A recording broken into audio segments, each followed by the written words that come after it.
you guys got questions for Jalen, let's go with him first so he can shower, so we can get on the plane, please. Jalen, you guys made a lot of stops. I think you held them to 1 of 10 at one point. We're right there. Was it just offensive execution down the stretch that you think was kind of lacking and made the difference tonight?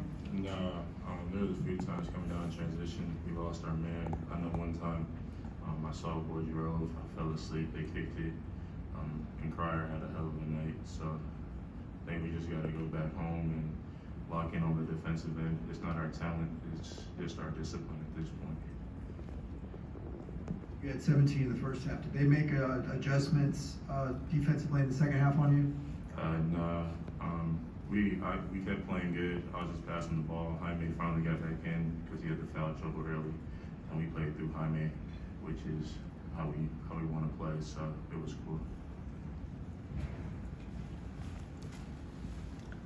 Jalen, like Ben said, it seemed like you had some defensive stops, but you guys just couldn't convert on the offensive end. You know, what do you guys need to do to, just pick that up? We shot almost 60-50% against the 5th-ranked team in the country. Yeah. He just answered the question. Yeah. Gave up 80 points, let the other team shoot 45%, gave up 80 points.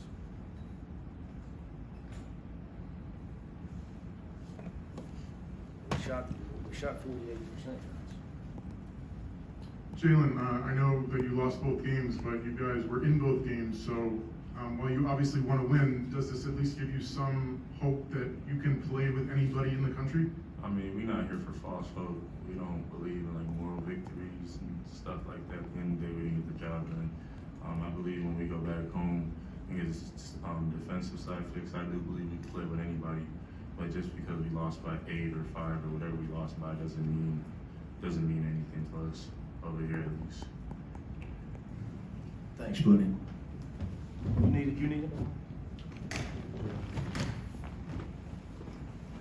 Coach, when you assessed the defense, what did you see as far as the? We're bad. We're not well. We're not good enough to play to win this game, either game defensively. That's my job. I've known it was coming. When you lose Miles, Cody, Jules, veteran guys, you got a lot of young guys. So we've worked hard at it. We're just not there yet. Not against a team, team like this. We're just not there yet. We're there at times, but we're just not there. Not enough to win the game. Is the effort just not? The effort's probably exceeding the efforts. Everybody effort. Mental effort is more important than physical effort. Mental effort to do what you're being told to do. We know a side out of bounds play is coming, and we let. We went over this morning. I told the guy at half court it was coming, the defender. We let Cryer come off and bang in a 3. So we're just not there yet. We get it. I'm more upset with my leadership about it than the younger guys. Coach, on Friday you talked about your team wasn't humble enough. In your experience, is that something that it's on you to teach them to be humble, or do they have to internally have it, or a combination? Well, one thing, if you know anything about me, it's not a problem for me. I tell guys the truth. Not very popular in this era, but I don't care. The problem, to really give you a truthful answer, is they'll be told that I'm the problem from their outer circle, and that they're all great players. That's what they'll be told. So ultimately, you got to recruit guys that are going to do what they need to do to get better and win games like this, if you want to be a real program. But in our era of basketball, it's okay to, whether you win, lose, or draw. For a lot of people, it doesn't matter. They could care less if we win. It's all about, there's a guy getting his, guy's stats and things like that.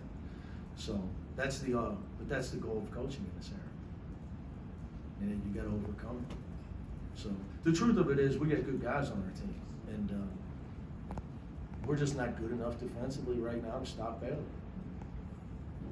We gave up 51 in the second half the other night. We gave up 43 in the second half tonight. When you're playing elite teams, you got to be able to stop them. You know, like somebody, Mike, you were talking about offense. I mean, if you tell me we're gonna shoot 48%, 29 for 61, and only have 8 turnovers against the 5th-ranked team in the country, that's not bad. Score 75 points. You're supposed to win. You're supposed to win. So we're just not there defensively. So back to, you know, humility. We'll find out. We'll find out. We play Wednesday. It's a long season. You know, who you are now is irrelevant to who you are in March. I mean, I know all these games matter for seeding, but we're going to find out what we're made of. Right now, we're not tough enough to get the job done on the defensive end. And Mick, what's kind of the unique challenge that Baylor presents with both when Cryer and Flagler are on at the same time? And George didn't have a great game, although he's a lottery pick. But they're both, because they can both shoot and they're both good with the ball and they're both play under control for the most part. You know, there's people in the Big 12 that think Flagler's the best player in their conference. As, you know, as we tried to talk to people this summer, knowing that we might play him this year. There's people that really, really believe he's that good. And I don't know how Cryer's been around, right? I don't know. It's his third year. Yeah. Obviously, you can see how devastating it was not to have him in the NCAA tournament for them last year.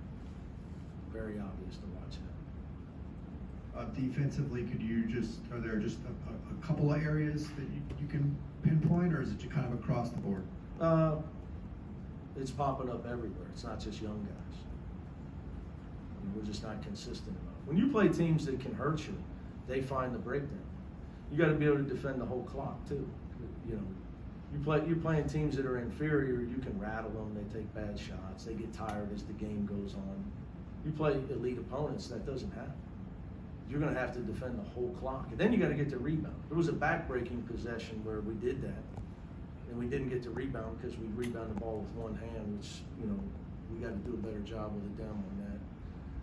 And I think they banged in it. I know they scored, whether it was a 2 or a 3. So not only do you got to defend the whole possession against a team like that, you got to be able to get their rebound at the end of it. You got to finish it. So those are back-breaking. You can only give L.J. Cryer and Adam Flagler so many chances to shoot it. And I know they only had 9, but some of their offensive rebounds really were debilitating to us. Dylan Andrews looked like he might have earned more minutes based on his playing. He's got to play. You know, Dylan's got to, like, for us to get where we're trying to go. I got to get our freshmen minutes. I got to get them acclimated. You know, Dylan's going to be a good player. He's got to play for us. Will McClendon's got to get back healthy. We need him too. Because what happens is when you have guys, like if you watch Houston play, if you don't play hard, you just come out. Like you know, he's got so many good guards. You know that like you're a defender, you're not gonna play. You know, we got to get to that point.